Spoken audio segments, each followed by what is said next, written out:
हर कल्ब में चाहत की एक आग लगा देंगे, हम नग़्मे कुरानी दुनिया को सुना देंगे। हर कल्ब में चाहत की एक आग लगा देंगे। বছর পরে বাংলাদেশের মানুষ উপরে আছে। 2024-এর গণ অভ্যুত্থানের পরে বাংলাদেশের মানুষ আর কোন চোর ডাকাতদেরকে ক্ষমতার আসনে দেখতে চায় না, ঠিক কিনা বলেন? মানুষ অধীর আগ্রহে অপেক্ষায় আছে পরিবর্তনের জন্য। এই যে আমাদের একজন ভাই, তিনি আপনাদের কাছে পরিচিত হয়েছেন, সালাম দিয়েছেন, আজহারুল ইসলাম স্বাধীন ভাই। সম্ভবত তিনি একটা আশায় আপনাদের সামনে সালাম বিনিময় করেছেন। 31 নং ওয়ার্ড থেকে তিনি হয়তো কোনো একটা চিন্তা করতেছেন, যেহেতু তিনিও আগামীতে হয়তো একজন সেবক হবেন, যে কারণে দুই একটি কথা এখনই বলতে হচ্ছে। নাম্বার 1, পরিচিত হয়েছেন, ভালো কথা, একটা চিন্তা লালন করছেন, ভালো কথা।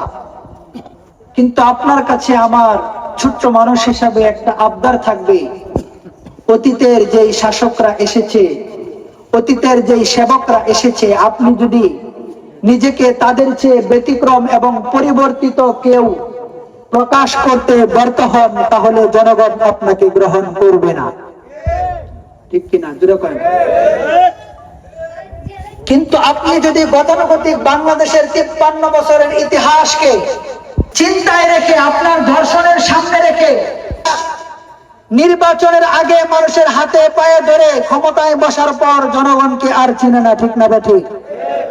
জানি জনসমাবেশে ভাষণ দেয়, প্রিয় ভাইরা আমার, আগামীতে আমরা সন্ত্রাস মুক্ত, চাঁদা মুক্ত, গাঞ্জা মুক্ত, মাদক মুক্ত সমাজ গড়ব। সন্ধ্যাবেলায় ভাষণ দিয়ে রাত্রে নেতা নিজেই গাঞ্জা টানে, ঠিক না ঠিক?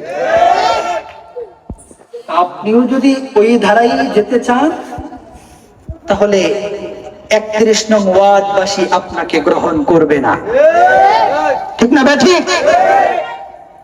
আর আপনাদের কাছে আমি বলতে চাই, ভাই আপনাদের সামনে পরিচিত হয়েছেন, দোয়াও চেয়েছেন, নির্বাচন আসলে তো নির্বাচন করতেই হবে, সে করুক অথবা আরেকজন করুক, নাকি? আপনাদের কাছে আবদার, যদি 2-4 জন 5 জন হয়, আপনারা 500 টাকা খায়া ভোটটাকে বিক্রি করে সমাজটাকে আর নষ্ট করেন না ভাই। আপনারা দেখবেন 2 জন হোক, 3 জন হোক, 4 জন হোক, এখান থেকে কোন লোকটা ভালো, কোন লোকটা ভালো হওয়ার সম্ভাবনা আছে, তুলনামূলক কোন লোকটা আমাদের জন্য ভালো হতে পারে, আপনারা তাকেই সিলেক্ট করবেন। পারবেন না ইনশাআল্লাহ?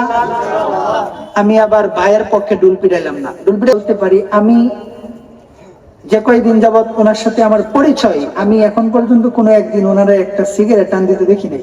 খাইতে না, আল্লাহ খান না, এখনো নেশায় হাতে দেয় নাই, আলহামদুলিল্লাহ। যদি বাস্তবিকতে তাই হয়, তাহলে এরকম মানুষকে আমরা নির্বাচিত করতে পারি, নাকি বলেন? আল্লাহ কবুল করুন।